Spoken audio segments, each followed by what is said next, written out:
नमस्ते, अभिवादन आपका इनोसेंट इन्वेस्टर के इस नए वीडियो में। दोस्तों, बात करेंगे बाज़ार की। जो आज ट्रेडिंग हुई उससे हमें क्या सीख लेनी चाहिए और जो सोमवार के संकेत हैं वो कैसे हैं, इसकी बात करेंगे। एफआईआई का डेटा जो कि काफ़ी इंटरेस्टिंग हो चुका है और काफ़ी बड़ा रोल प्ले करता है बाज़ार को ऊपर ले जाने के लिए, तो हम इसको भी डिस्कस करेंगे। सबसे पहले आज की क्लोजिंग डिस्कस करते हैं। देखिए, कैंडल कितनी बेहतरीन है, मतलब दिल खुश हो जाएगा आपका। बहुत बेहतरीन, बहुत बेहतरीन। जी हाँ, इस कैंडल को मैं बेहतरीन कहूँगा क्योंकि कल जो कैंडल बनी थी नीचे से पॉजिटिव, वो दिखने में ग्रीन थी लेकिन उसमें रियलिटी में तकलीफ ही थी। ठीक है, तकलीफ किस बात की थी? 30 पॉइंट नेगेटिविटी की। फिर भी मैंने आपसे कहा था कि यहाँ पर भले ही ये कैंडल आपको नेगेटिव क्लोजिंग दे करके गई हो, लेकिन चीज़ें बहुत पॉजिटिव आई हैं, चाहे वो इंडिया विक्स रहा हो, चाहे वो 18,000 का लेवल रहा हो। ठीक है, 18,000 के नीचे हम गए थे, वापस खड़े हो गए थे उसके ऊपर और डेटा हमारे लिए पक्ष में था, इसीलिए हम आज भी 18,000 के थोड़ा सा ऊपर, आपको एक लेवल भी बताया गया था, थोड़ा सा उसी लेवल के आसपास, थोड़ा सा पहले ही बाजार रिवर्सल दिखा गई। 18,000 एक इम्पॉर्टेंट सपोर्ट है, ये हमको आज भी देखने को मिला। ठीक है, वो क्यों सपोर्ट बन गया है, यहाँ पर कुछ एक्स्ट्रा आपको बताने की ज़रूरत नहीं, वो सब आपको पहले से पता है। 18,125 ये क्लोजिंग अच्छी है। ठीक है, एफआईआई का डेटा वो इंटरेस्टिंग है। अभी देख लेते हैं SGX निफ्टी का हालचाल। ठीक है, ये हट जाओ, चलो 18,243 पे SGX निफ्टी अभी ट्रेड कर रही है। अगर पॉइंट के टर्म्स में देखोगे लगभग 40 पॉइंट ऊपर।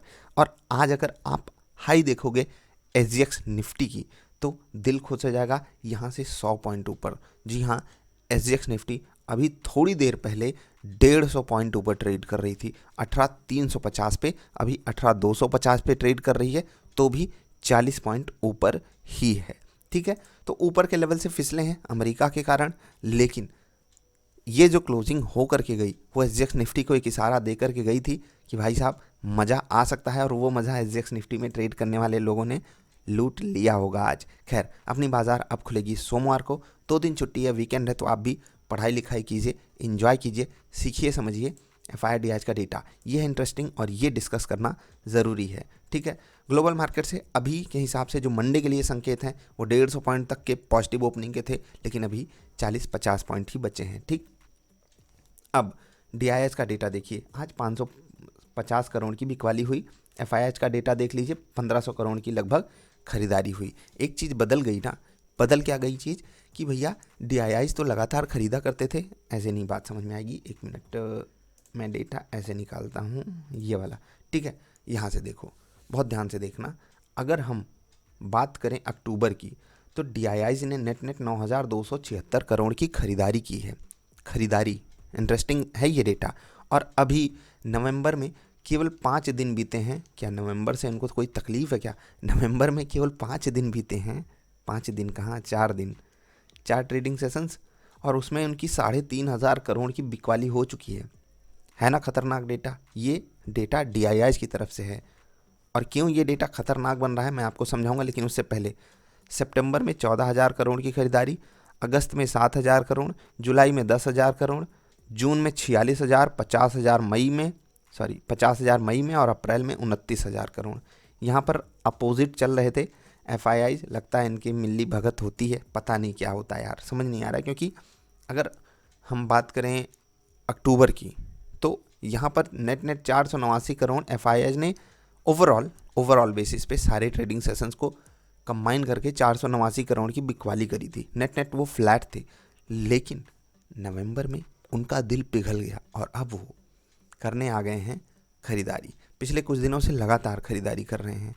अब क्या हमको ये फील कर लेना चाहिए कि एफआईआई हमारे साथ हो गए हैं? जिस हिसाब से उनका डेटा हम एनालाइज कर सकते हैं, वो यही शो कर रहा है कि वो शॉर्ट कवरिंग कर रहे हैं। ऐसा नहीं कि एफआईआई अपनी बाज़ार में पैसा कभी कमा ही नहीं पाते, उनकी इन्वेस्टमेंट उनको अच्छी अर्निंग दे रही होंगी। ठीक है, क्योंकि बाज़ार ऊपर जा रही है तो ऑफकोर्स सी बात है उनको भी फ़ायदा होगा, लेकिन जो ट्रेडिंग पोजीशन है वहाँ उनकी जो शॉर्ट कवरिंग है वो हमें फ़ायदा दे रही है, इसीलिए हम अपनी बाज़ार में ऊपर जो है बनता हुआ चार्ट देख पा रहे हैं। ठीक है, 18,000 के ऊपर टिके रहना ज़रूरी है, और वो ज़रूरत पिछले 2 दिनों से अच्छी पूरी हो रही है। और अब हमको यहाँ पर एक धमाका चाहिए, और वो धमाका मैं चाहता हूँ कि एफआईआई के साथ साथ DIS के भी सपोर्ट के द्वारा हो। अगर नहीं भी होता है तो भी एफआईआई में इतना पोटेंशियल है कि वो शॉर्ट कवरिंग से बाजार को ऊपर ढकेल देंगे। हाँ, DIS की अगर जो है बिकवाली कम होती है तो वहाँ पर कोई तकलीफ़ नहीं होगी। अगर DIIs यहाँ पर प्रॉफिट बुकिंग करना ही प्रेफर करते हैं तो हमारे लिए अच्छा नहीं होगा। अब दूसरे एंगल से सोचते हैं कि भैया DIIs ही थे जो नीचे से बाज़ार को इतना ऊपर लाने में मदद किए।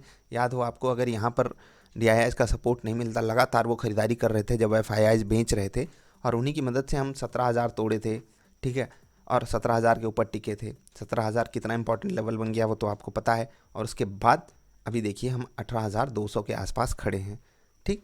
जो ओवरऑल मतलब एक नटसेल में अगर आप इस वीडियो को कंबाइन करके समझना चाहोगे तो बात सिर्फ इतनी सी है कि FIIs के बिना सपोर्ट के हम बहुत तेज़ी से ऊपर जा नहीं सकते। और अगर FIIs को यहाँ पर प्रॉफिट बुकिंग करना बेटर लग रहा है तो बाज़ार मेरे हिसाब से ऐसा नहीं चल पाएगी कि वो दोबारा लौट करके 18,000 पे ना आए। अगर वो जाती भी है ऊपर तो उसे लौट के 18,000 पे आना पड़ेगा, क्योंकि जो DIIs हैं वो काफ़ी कलेक्टिव विजडम यूज़ करते हैं। Collective wisdom in the sense overall Indian economy का एनालिसिस, रिजल्ट्स का एनालिसिस। अभी देखो हिंदुस्तान पेट्रोलियम का रिजल्ट आया, स्टॉक 4% नीचे है, लॉस आया है, उसका भी उनके पास जेन्युइन रीज़न है, ठीक है। सब कुछ ऐसा दिखाई दे रहा है कि बहुत नेगेटिव हो गया, लेकिन अगर आप नेट सिर्फ रिजल्ट को देखोगे, ठीक है, तो मुझे तो रिजल्ट यार अच्छा लगा है।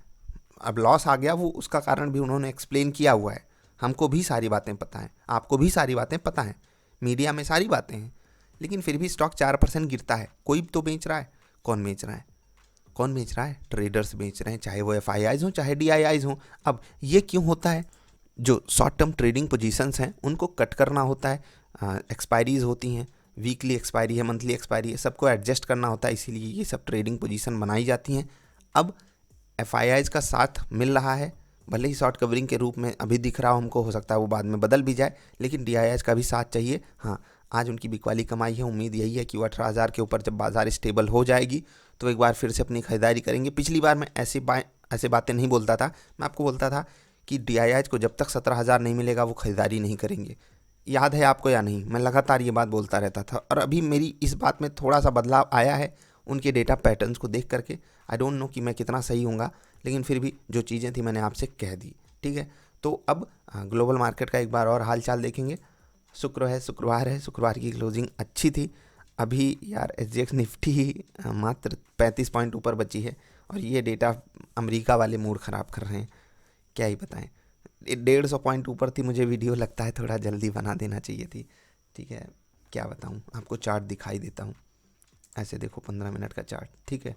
अभी ये 8-15 के आसपास 18,350 का हाई मारा था SGX निफ्टी ने, फिर वहाँ से प्रॉफिट बुकिंग आई।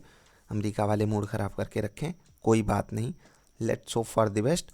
हमको सामने जब ऊपर जाने का मौका मिलेगा वो ज़्यादा बेटर रहेगा। अभी आपसे विदा ले रहे हैं, वीकेंड है तो पढ़ाई ज़रूर कीजिएगा। वीडियो पसंद आई तो लाइक ज़रूर कीजिएगा। यहाँ तक जितने भी लोग आते हो लाइक करके जाना, क्योंकि अंत तक सिर्फ कमाल के बंदे आते हैं। अभी के लिए इतना ही, नमस्कार।